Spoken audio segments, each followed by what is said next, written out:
Good morning, queers.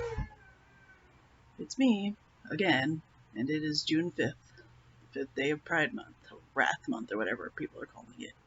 I've been wanting to make a video about aromanticism for a while, but I just haven't had time, and there's a lot going on right now in the world, so this is gonna be it. My neighbor's dog is barking. I don't know if you can hear it because of my video quality, but my neighbor's got this white husky, and he is just barking like crazy because my older brother is in town from Texas with his two kids, his two little dogs, Chihuahua and Yorkie, and they're all just running around in my front yard, which is right outside. It is 7:30 in the morning, and here is my great epic tale of aromanticism. So, a lot of people don't really know what being aromantic is, and that's kind of understandable because it's kind of a new concept and it's kind of a growing community, and it's not as recognized as, for example, like being gay or being trans or being ace. Like, it's not even as big as being ace, and being ace is really not very recognized, for lack of a better way to put it. So, here's what aromanticism is. It's defined a lot of ways, but here's how I define it. The lack of feelings of romantic love or romantic attraction. Aromanticism is a spectrum, which includes all sorts of different kinds of people, ranging from completely aromantic, no romantic feelings at all, to alloromantic, which means that you feel romantic feelings in general. Like, most people that I've met are alloromantic people, with the one exception so far being my friend Sean, who's pretty cool. But yeah, there are various kinds of things in between allo and aromantic. There's like gray aromantics, which is kind of this in between, more towards the aro side than the allo side. And there's like lithromantic and cupio-romantic, and you can Google it if you want to know what those mean. But there's a whole bunch of different terms on the spectrum. So yeah, the A in LGBTQIA+ stands for asexuals and aromantics and agender people, I've heard at least. It does not stand for ally. The A stands for people like me, aromantic people like me. So yeah, aro people are part of the LGBTQ community because we are part of this community that is not straight, is my reasoning, because if you're not romantically attracted to anyone, you aren't straight. And I know that I don't have to reason or excuse that we are part of this community, but a lot of people think we're not, when the reality is we are. It's not up for debate. We are part of the queer community, the LGBTQ community, and that's just how it's gonna be. So I personally identify as a strict aromantic. I don't feel romantic love. I don't feel romantic attraction. I never have, as far as I'm aware. This doesn't mean I'm like a robot. Like, it doesn't mean I don't have any emotions. Some aro people like being called stoic and robotic, but these can be really hurtful to some aro people, and it kind of just keeps this idea that aro people don't feel love, which isn't true. Aro people do feel love, and we do have emotions, and we're not robotic. So, as for me, like, I can't tell when a person is flirting with me or if I come off as flirty. Like, I'm like that completely separated from romance that I don't even recognize it. Honestly, I can't even define romance without using the word typical. Like, typically in a romantic relationship, these people do this, because it's so subjective. Like, romance is different for every person. The main things like holding hands and like little kisses on the forehead and like on hands and stuff like that, snuggling, watching movies together, having a candlelit dinner with rose petals, buying flowers and chocolates and jewelry for your partner, all that stuff, it turns me off. I don't even like seeing people do this stuff. I don't even like witnessing it.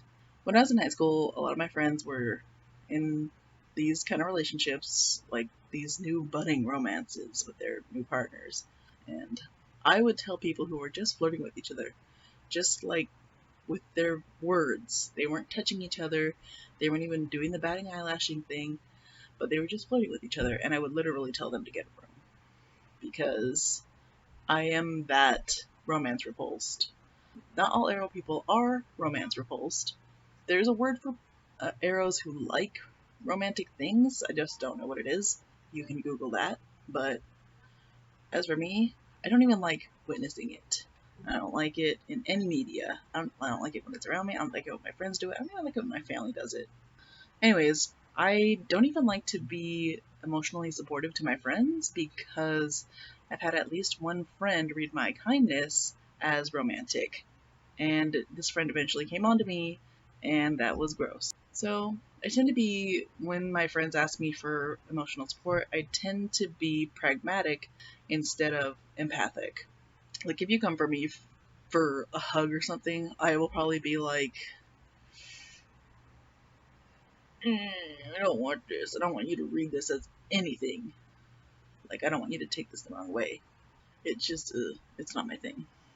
I want you to have your issues solved. I don't want you to have to come for hugs. I want the problem that makes you need a hug or need emotional support to be solved.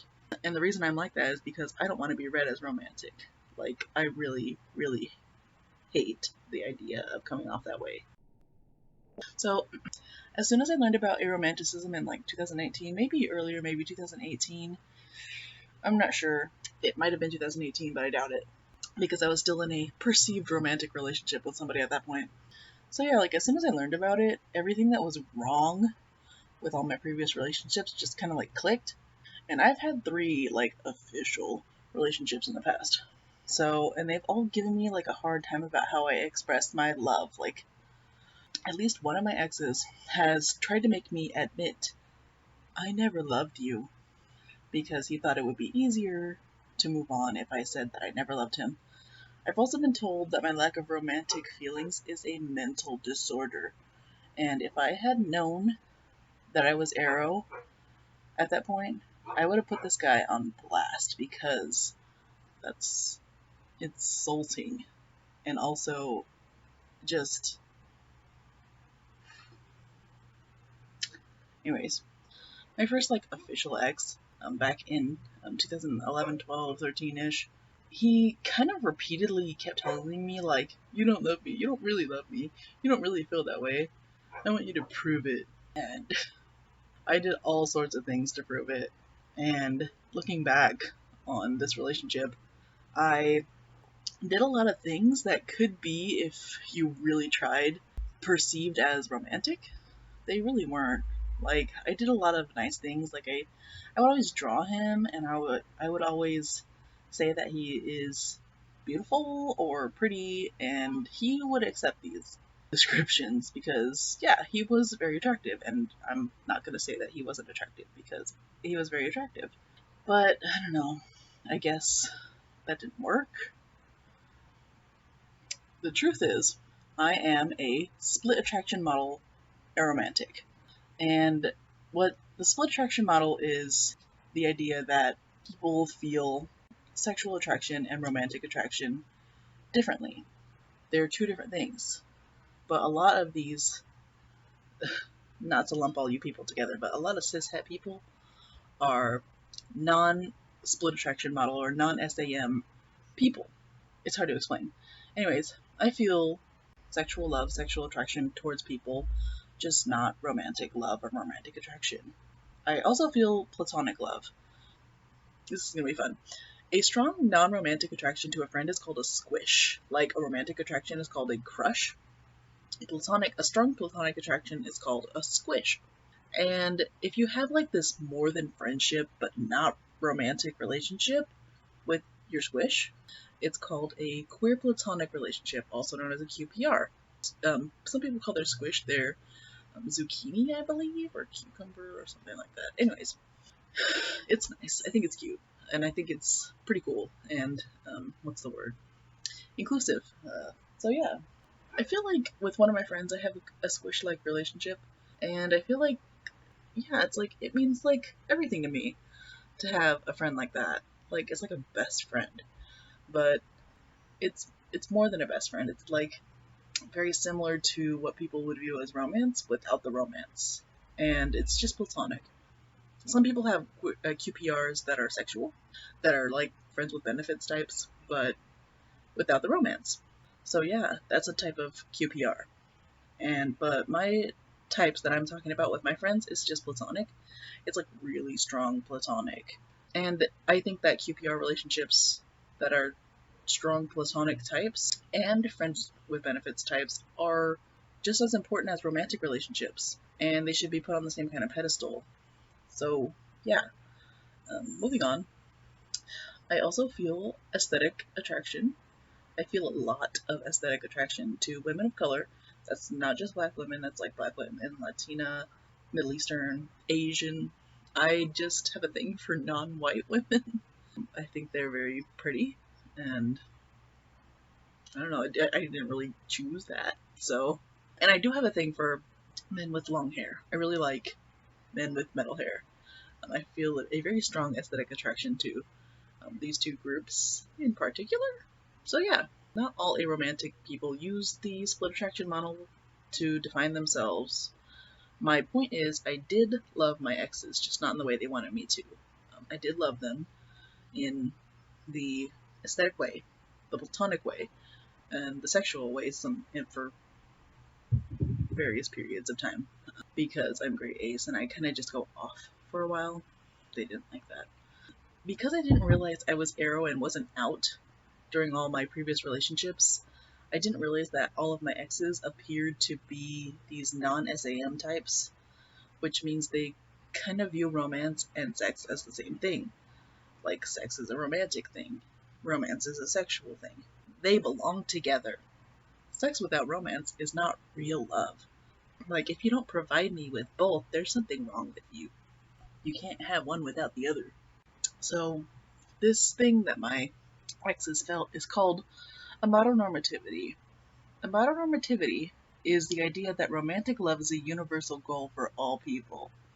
And this is like further pushed by most media, including TV, movies, comics, and books, which tend to focus on a main character and their love interest. As you may know, if you've consumed any media, a lot of the time the main character of your favorite series has a love interest. All the media that I've consumed, with very few exceptions of like Lovecraft novels and science fiction, all of those things have a romantic subplot. And romance is so like normalized, almost worldwide, it just gets into everything. It's freaking ridiculous. And it like alienates people who just don't feel that way about others. My opinion is that we crush amatonormativity like into dust. Also, the fear or hatred of aromanticism is called arophobia. Arophobic people tend to believe that romance is the most superior type of love, and the lack of it is inherently wrong or evil. Some arophobes like to insist that not choosing to be in a romantic relationship automatically means the aromantic person they are speaking to will be miserable forever, when the reality is that a lot of aro people, including me, are very happy and proud to be aro. Like, I don't need romance to be complete. Technically, no one really does. I mean, some people feel like they can't be a normal functioning human without feeling romantic love or receiving romantic love. Like, ugh. So, yeah. Also, don't ever tell an aro person that they just haven't found the right one yet. Like, fall into a ditch and save us all the time and effort. And that's really all I had to say about aromanticism. I probably have a lot more to say, but like, my voice is trying to run out because I'm not drinking enough of this water. So yeah, to all my aro friends, and my aro ace friends, and my aro aloe friends, and anyone on the aromantic spectrum, I just want to say happy Pride, and fight the power, stay informed, and stay safe.